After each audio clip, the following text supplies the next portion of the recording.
I'm Dr. Jason J. Campbell, and I want to thank you for taking the time to watch my videos. In this video, I'm going to continue my analysis of Immanuel Kant's Prolegomena to any future metaphysics. The discussion today, again, you can get from downloading the PDF. Click the banner that'll pop up. It'll take you to the PDF. Follow along. This is going to be section 2C in the notes, and also in the text. 2C is an actual sort of section indication that he uses in this book, in Prolegomena to Any Future Metaphysics. I can tell, based on the amount of time that it's taking to go through, I've gone through maybe 4 pages, maybe 2 hours of video for 4 pages, that I might not be able to go through the entire Prolegomena. I'll go through the majority of it as much as I can, as much as I feel interested in going through. I actually like Kant. He's one of my, if not my favorite philosopher, one of my favorite philosophers, so I think it deserves the amount of depth that I'm sort of giving it, but it is very, very technical. His analysis is not user-friendly. Kant's, it's pretty dense, and today's lecture is also sort of an indication of that density. I'm going to try and make it as accessible as possible, but there's a lot that he says in this one section, section 2C, and it's very, very dense. So I'm going to try and make it as user-friendly as possible. With that being said, let's begin the analysis. So this is Kant's. This one's already running out, I think I can tell. Let me get another one. Kant's. What's up with all my markers? The blues, the black isn't black enough. Let's go with this one. We're doing this. Let's go. Kant's Prolegomena. I guess that'll do. I don't feel like getting it. No. Okay.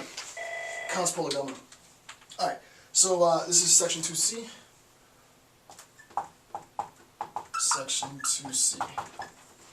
And the title of the section is Synthetic Judgments Require a Different Principle from That of Contradiction. I'm going to let the phone finish ringing because I'm not getting it. Alright. So what we're going to do is an explanation of this. In this section he talks about the 3 forms of synthetic judgments, right? So there are 3 forms of synthetic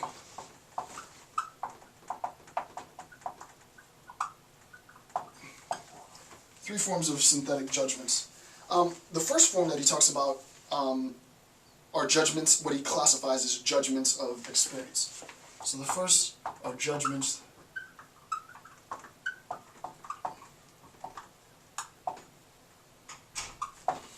of experience. He says that these judgments of experience are always synthetic, right? And you can follow along. These judgments are always synthetic. Now, in order to make sense of the next few points, it's important that we revisit some of what I discussed in the last video. The next point, B, says predication adds further content information to a fuller understanding of the nature of the subject, right? Predication adds further information that wasn't otherwise given. So what are some of the examples of that? Remember, if we have the statement, cat is on the mat, right? We recognize that the subject is the cat, right? The cat is on the mat. In this idea of the cat, the information is on the mat. This idea of being on the mat isn't contained within the subject, the cat. In order to have a better understanding of the cat, right, as a synthetic a posteriori proposition, the cat is on the mat, as a synthetic a posteriori proposition, we need to be directed into the world to identify is on the mat, right? And I've done another video on this, right? So this idea of being on the mat is built within the synthetic a posteriori proposition, the cat is on the mat. It directs us, proposition directs us into experience to validate whether or not the cat is on the mat. If the cat is factually on the mat, then it's true. If the cat is not on the mat, then it's false.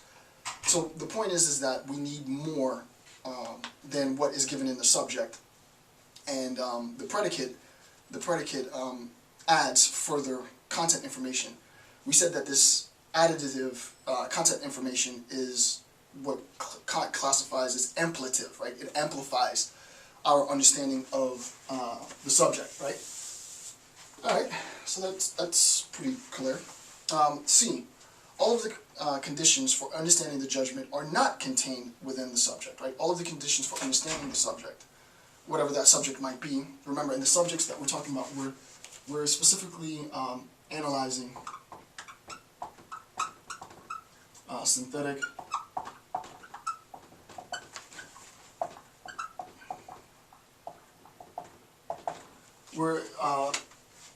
analyzing synthetic a posteriori propositions, right? Whatever the synthetic a posteriori proposition might be, the classical synthetic a posteriori proposition, the cat is on the mat. It can be any synthetic a posteriori proposition, which we know is in opposition in a sense, or distinguished from analytic a priori, right?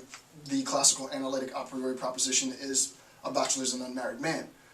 And that, being an unmarried man, doesn't add any content information to the subject, being a bachelor. It's built into the definition.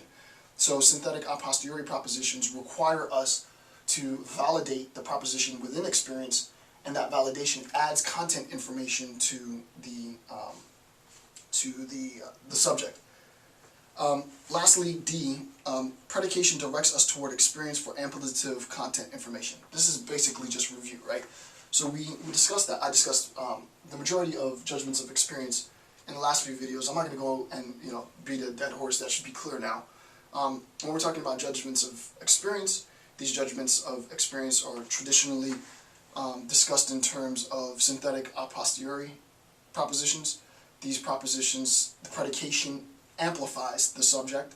In order to arrive at this amplification, this perceiver, the subject, is directed into experience to gain a fuller understanding of the subject. So that's that. Alright. So sort of did enough on that before. What I want to spend, and actually I want to write, what I want to spend a bit of time on today is what he adds, that's new, right? Mathematical judgments.